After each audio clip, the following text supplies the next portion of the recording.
Lecture 1. From Theory to Hypotheses, Understanding Theory and Foundational Frameworks. Welcome to the first of 2 transformative lectures on theory, development, and hypothesis generation.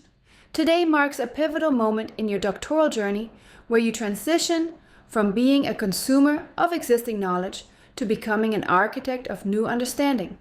We are moving from the broad, expansive landscape of literature review into the precise, focused, and powerful engine room of academic research, the development of theory. This first lecture will equip you with the foundational understanding of what theory truly is, how to distinguish genuine theoretical contribution from common misconceptions, and how to position yourself as either a miner or prospector in the theoretical landscape. In this lecture, we will focus on understanding the essence of theory itself.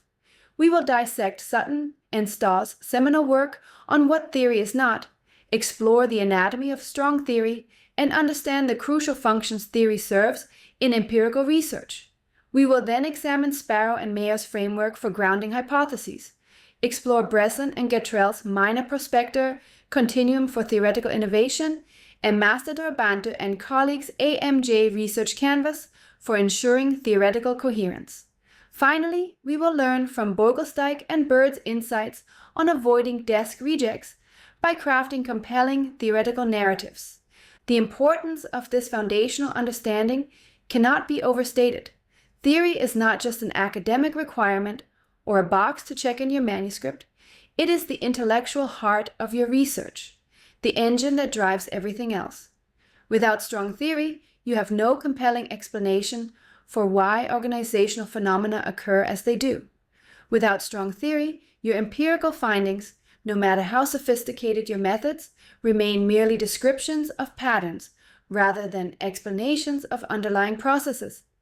By the end of this first lecture, you will understand that we are working in the narrow middle of the hourglass model of academic writing, the most focused, most precise part of your research where you make your unique scholarly contribution.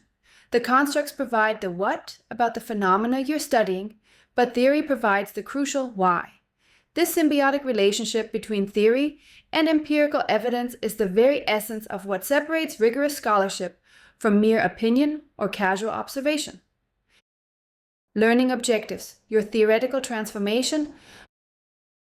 By the end of these lectures, you will have achieved a comprehensive transformation in your approach to theoretical development.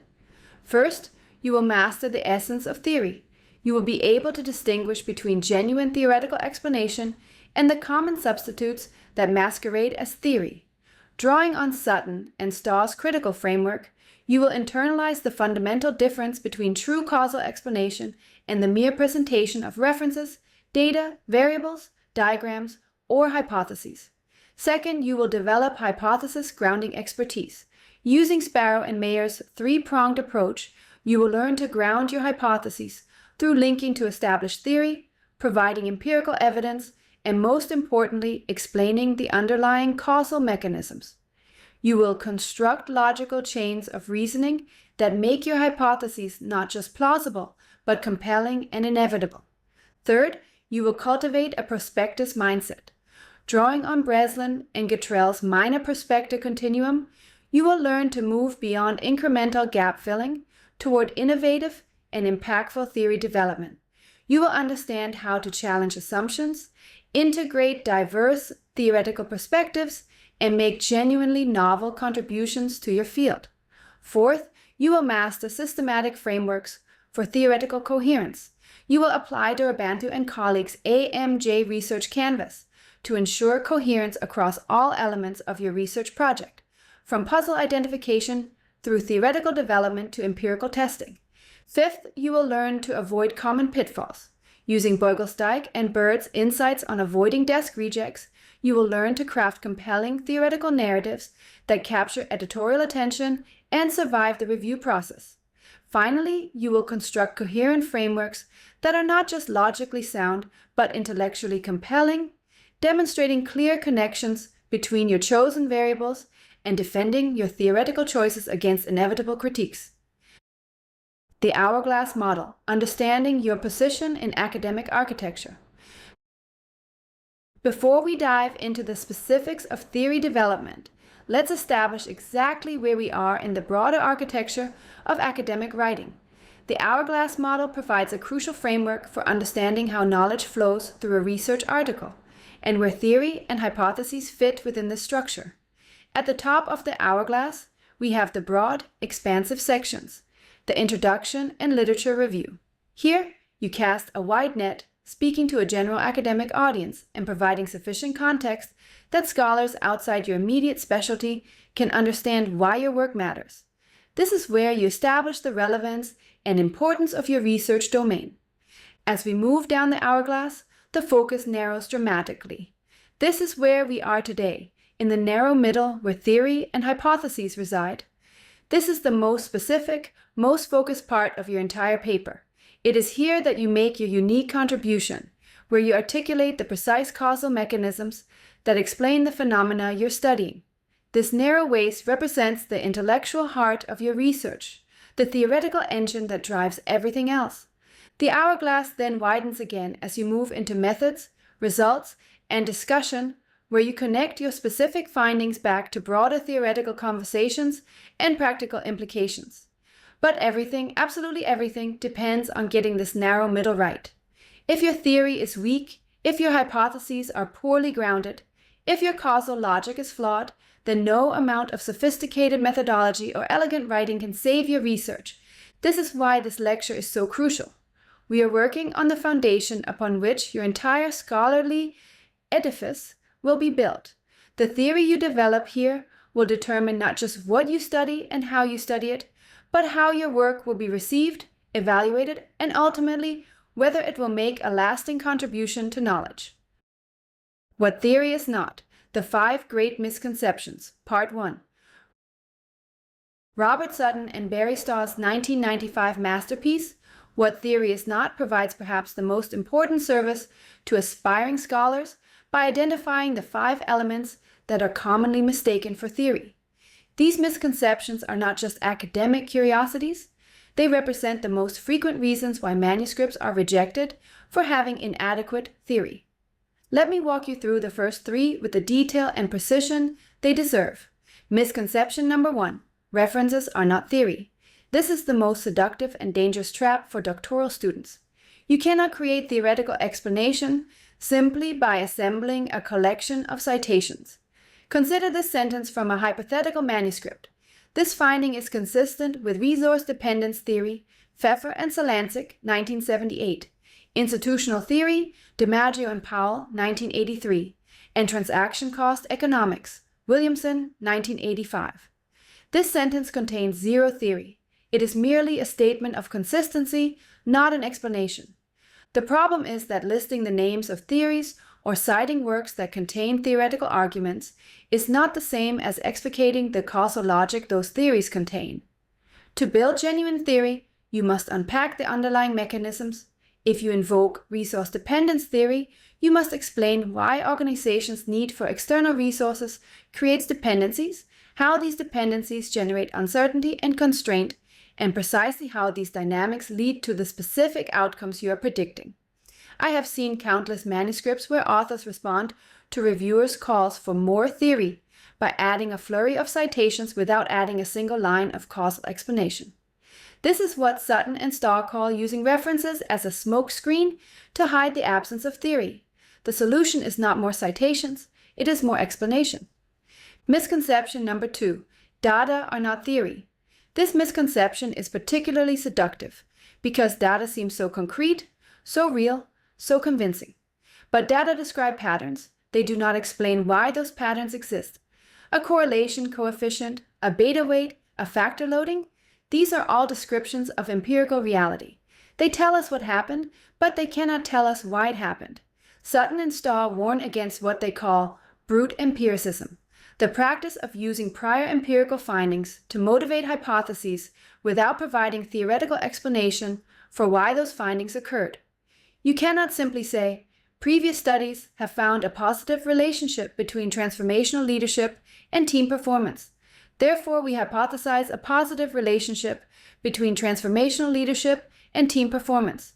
This is not theory. This is pattern matching.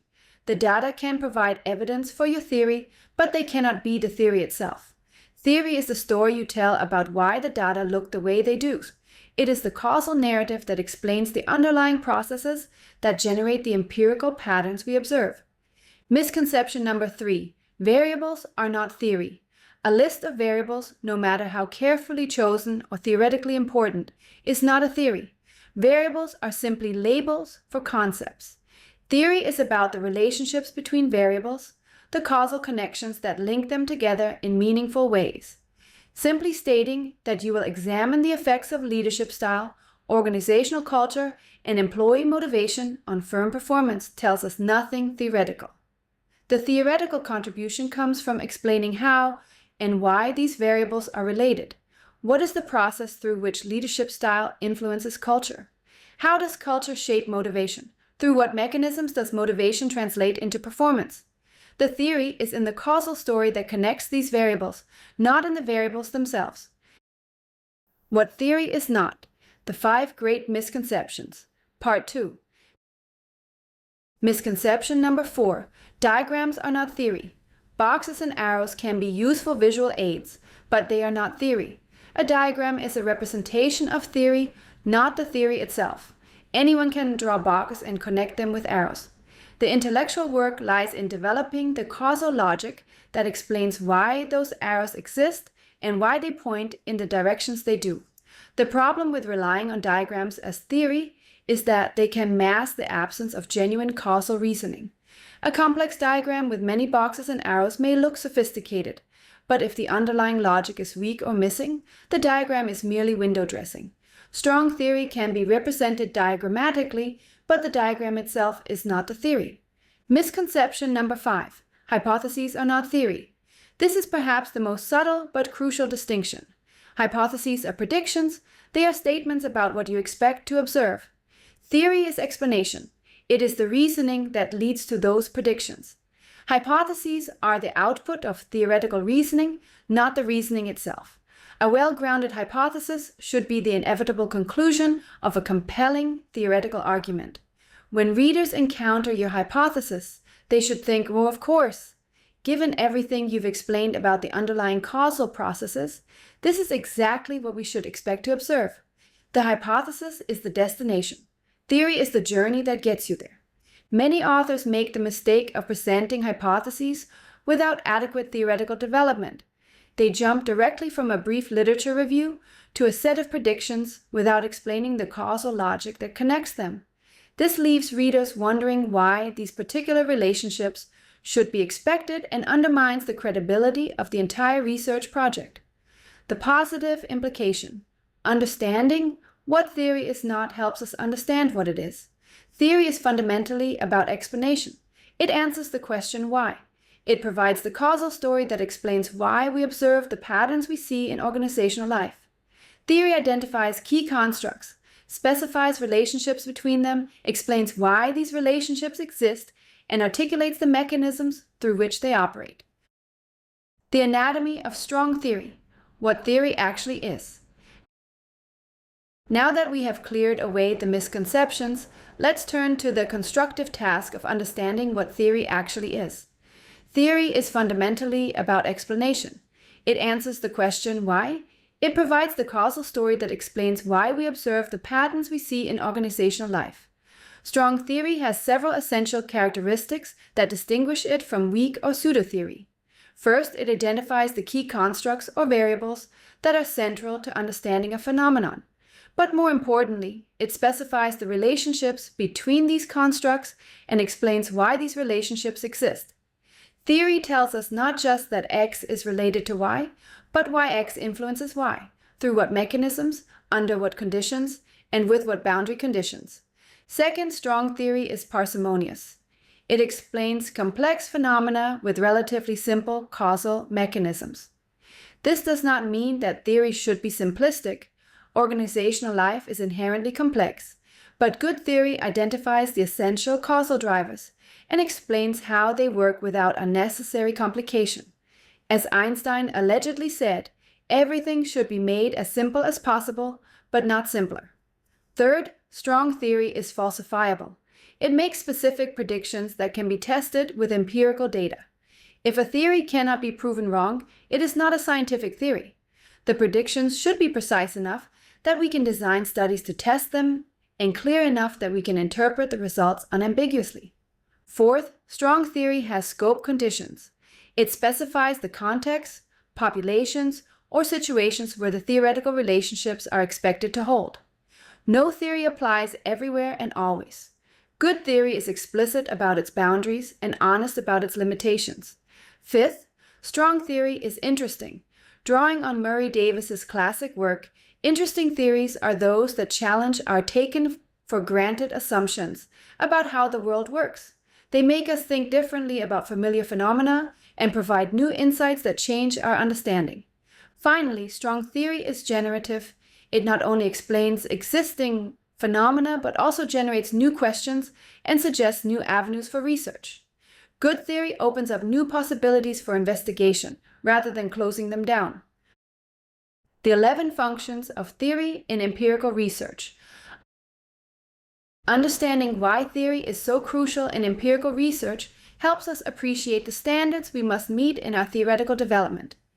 Theory serves 11 essential functions that make it indispensable for rigorous scholarship. 1. Framework for understanding. Theory provides a coherent set of principles and ideas that organize and guides empirical observation. Without theory, observations might appear as a mere collection of disjointed facts. Theory helps structure these facts and gives them meaning within a broader conceptual framework. 2. Hypothesis. Generation theoretical frameworks lead to specific predictions or hypotheses about empirical outcomes. These hypotheses are then tested using empirical data. Theory provides the logical foundation that makes hypothesis development possible and meaningful. 3. Causal explanations. Empirical findings can show that two variables are related, but theory helps explain why they might be related. It provides a rationale for causal mechanisms and relationships, moving beyond mere correlation to genuine understanding. 4. Comparative analysis. Theoretical frameworks often offer general principles that can apply across various contexts. This allows researchers to compare empirical findings across different settings, populations, or times to check the theory's generalizability and scope. Integration of knowledge. Theory helps integrate findings from different studies into a coherent body of knowledge. This integration leads to a more comprehensive understanding of phenomena than any single study could provide. 6. Guidance for future research. Theoretical discussions highlight gaps in current knowledge or inconsistencies between theory and empirical findings, suggesting avenues for future research and theoretical development. 7. Replicability and critique. A well-articulated theoretical foundation allows other researchers to replicate studies or critique the assumptions and logic underlying empirical observations. This is essential for the cumulative development of knowledge. 8. Practical implications. Theory can translate empirical findings into actionable insights by explaining how and why certain outcomes occur. This is particularly important for disciplines where research informs policy or business decisions. Enhancing communication. By grounding their findings in established theories, researchers can communicate more effectively with their peers as they share a common set of concepts and frameworks. 10. Legitimacy and credibility. Academic disciplines value rigorous theoretical grounding. Empirical articles that are rooted in established theories often have greater credibility within the academic community. 11. Knowledge advancement. As empirical findings challenge or support existing theories, the body of theoretical knowledge evolves. This dynamic interplay between theory and empirical evidence is fundamental for the advancement of any discipline. Grounding hypotheses, the Sparrowe and Mayer framework. Raymond Sparrowe and Kyle Mayer, in their influential 2011 editorial for the Academy of Management Journal, provide a masterful roadmap for grounding hypotheses in strong theoretical logic. Their central insight is that a well-grounded hypothesis should never come as a surprise to the reader. The theoretical argument should lead so logically and inevitably to the hypothesis that, by the time readers encounter it, it seems like the only possible conclusion. Sparrowe and Mayer identify 3 essential techniques for building this kind of compelling, explanatory logic, and the strongest theoretical arguments typically weave all three together seamlessly. Technique 1. Link to established theory. This is the most straightforward approach, but it requires much more than simple citation. You must identify a well-established theoretical framework and use its core causal logic to derive your hypothesis. For example, you might use social identity theory to argue that when employees identify strongly with their organization, they will be more likely to engage in behaviors that benefit the organization, even at personal cost. But here is the crucial point. You cannot simply cite social identity theory and move on. You must unpack its causal mechanisms.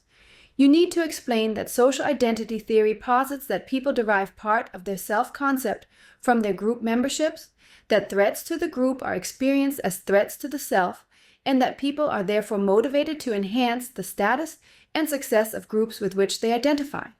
This detailed explanation of the underlying causal logic is what transforms a simple citation into a genuine theoretical argument.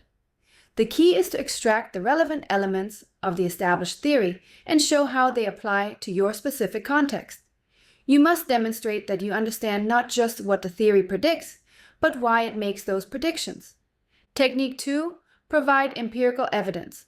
This technique involves using prior empirical findings to support the plausibility of your theoretical claims. The implicit argument is that if similar relationships have been observed in other contexts, it is reasonable to expect them in your context as well. However, this is not simply a matter of listing what other studies have found. You must use the empirical evidence strategically to illustrate and support your logical argument. If you are hypothesizing that authentic leadership enhances team creativity, you might cite studies that have found this relationship in different industries or cultures.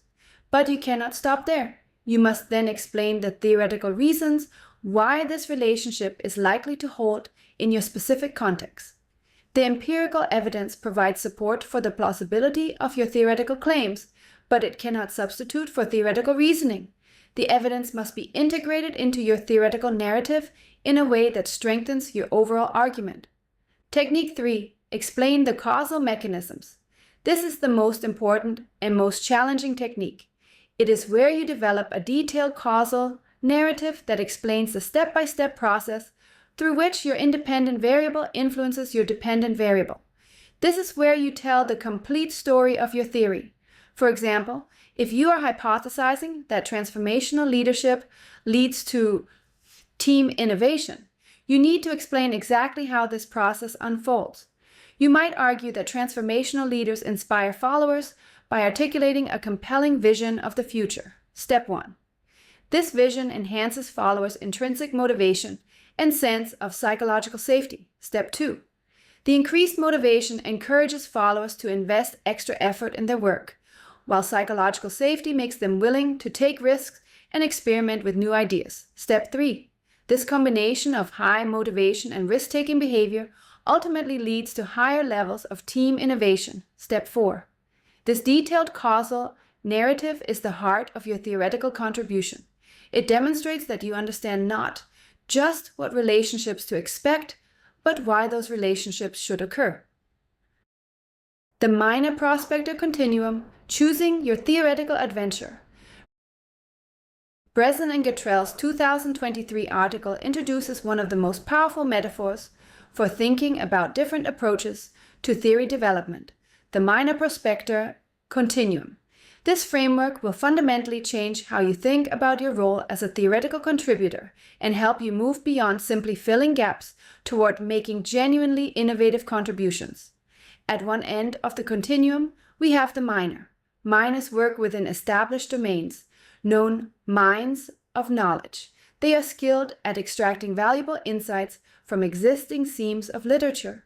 Their contributions are often incremental, refining and extending what we already know. This is important and valuable work. It represents the bedrock of normal science, and every field needs skilled miners who can work existing theoretical veins with precision and care. Miners excel at several key activities. They spot conceptual gaps within established literatures, organize and categorize existing knowledge, problematize current understanding by identifying inconsistencies or limitations, and expose contradictions that need resolution. Miners position their contributions alongside other researchers by reviewing circumscribed and established domains of study. The miner's approach is characterized by working within accepted paradigms, building incrementally on existing knowledge, focusing on established research questions, and contributing to ongoing conversations within well-defined scholarly communities. Miners are essential for the consolidation and refinement of knowledge within established domains. At the other end of the continuum, we have the prospector. Prospectors are intellectual adventurers. They venture beyond the boundaries of established minds into uncharted theoretical territory. They are looking for entirely new seams of knowledge, new ways of understanding organizational phenomena. Their work is inherently riskier. They may come back empty-handed, but when they strike theoretical gold, they have the potential to transform entire fields. Prospectors engage in fundamentally different activities.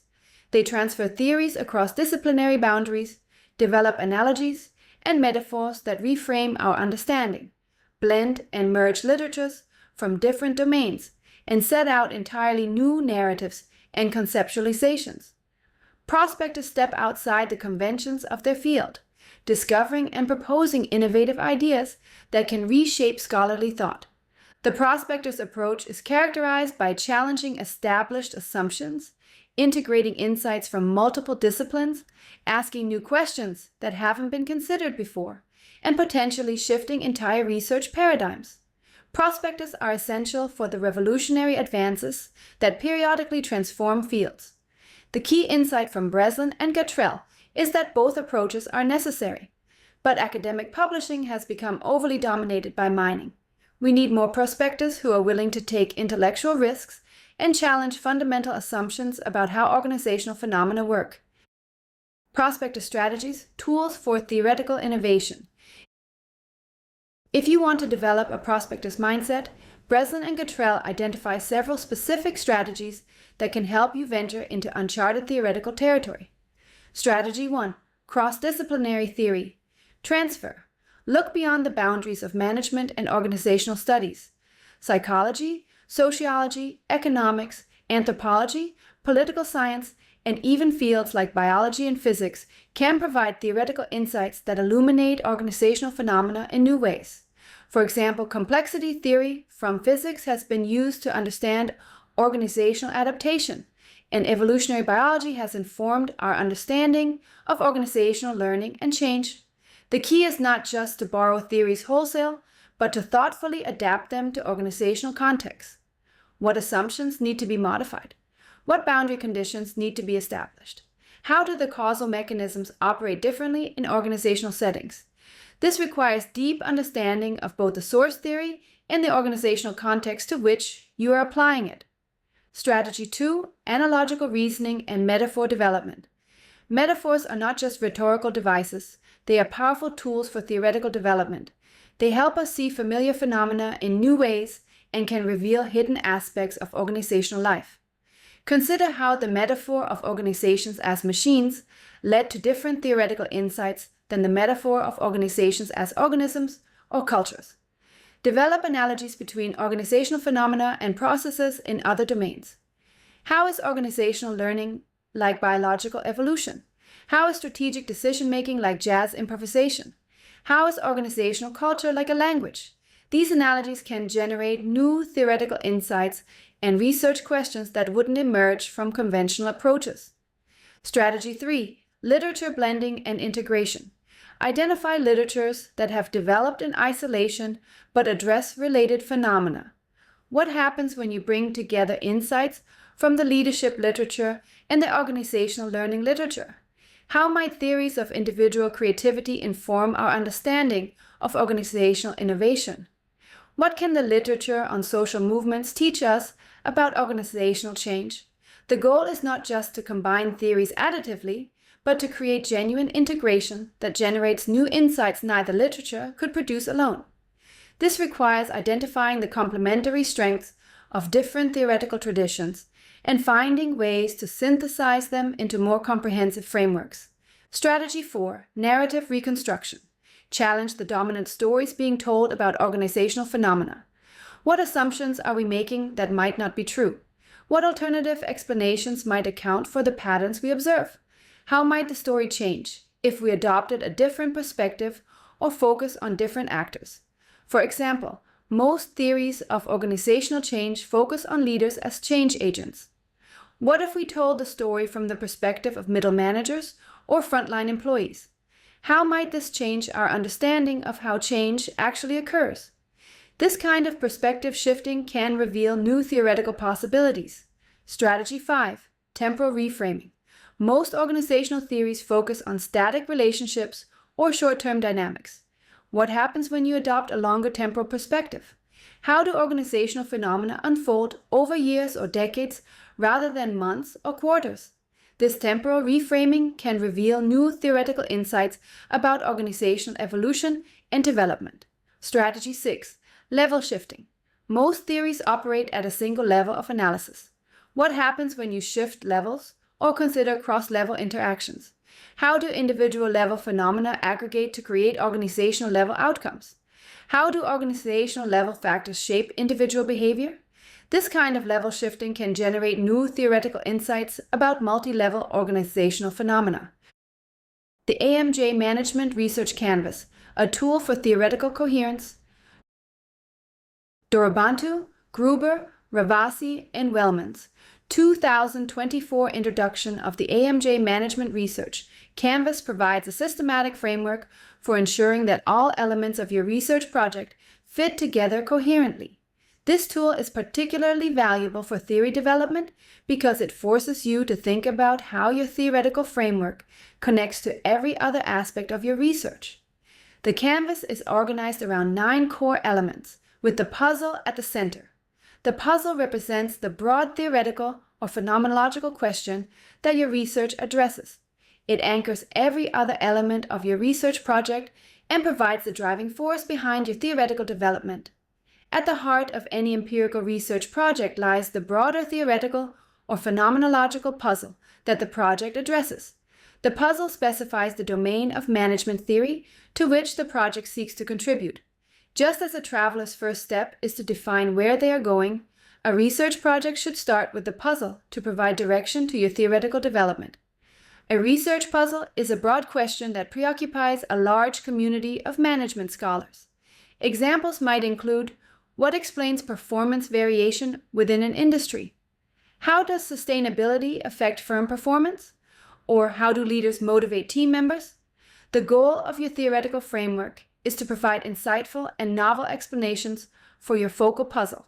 Surrounding the puzzle are 8 interconnected elements that must all align with your theoretical framework, audience, and prior research.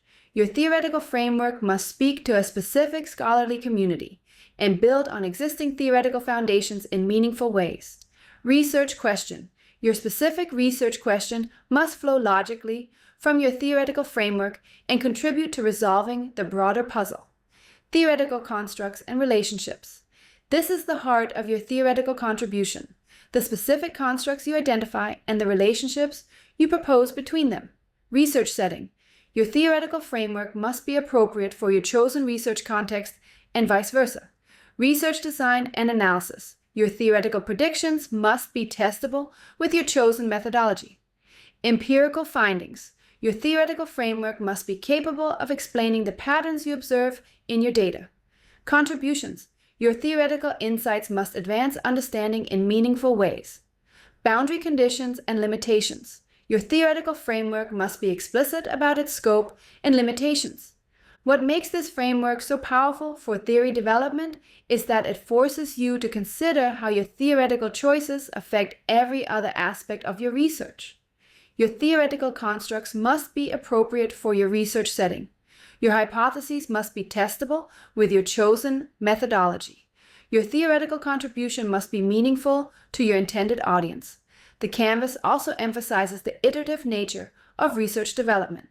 You should not expect to complete each element once and move on. Instead, you should expect to cycle back and forth between elements, refining your theoretical framework as you develop other aspects of your research.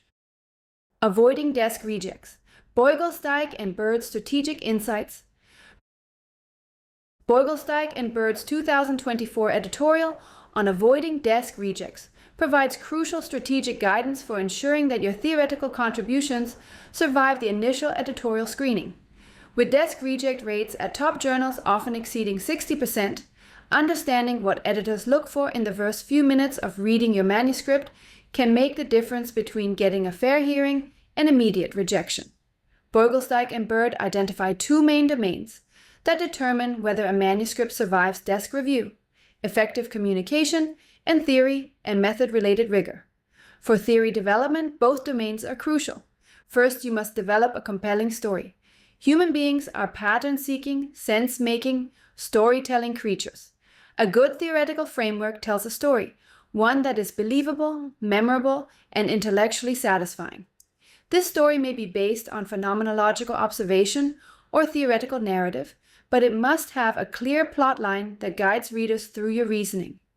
The key to effective theoretical storytelling is focus. The most valuable theoretical contributions are typically very focused.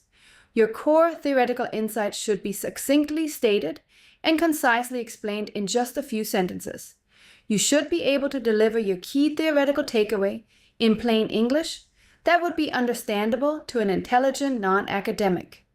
Avoid the temptation to overcomplicate your story by trying to do too much. This typically happens when authors try to eclectically mix different theories without clear integration. Reviewing editors are unlikely to forward manuscripts where authors use multiple theories without explaining why each is necessary and how they fit together.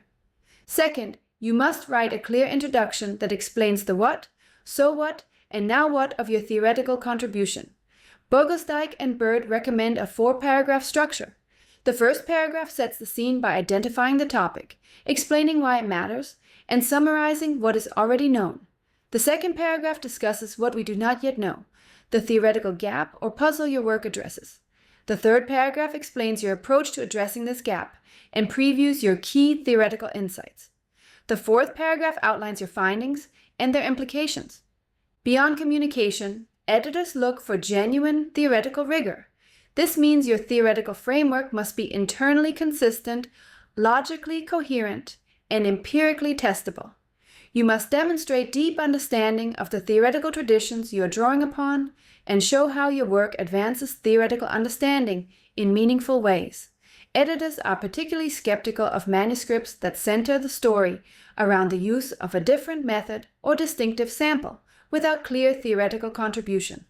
While methodological or empirical novelty might work for second-tier journals, top journals expect clear theoretical contribution and novelty beyond new methods or samples.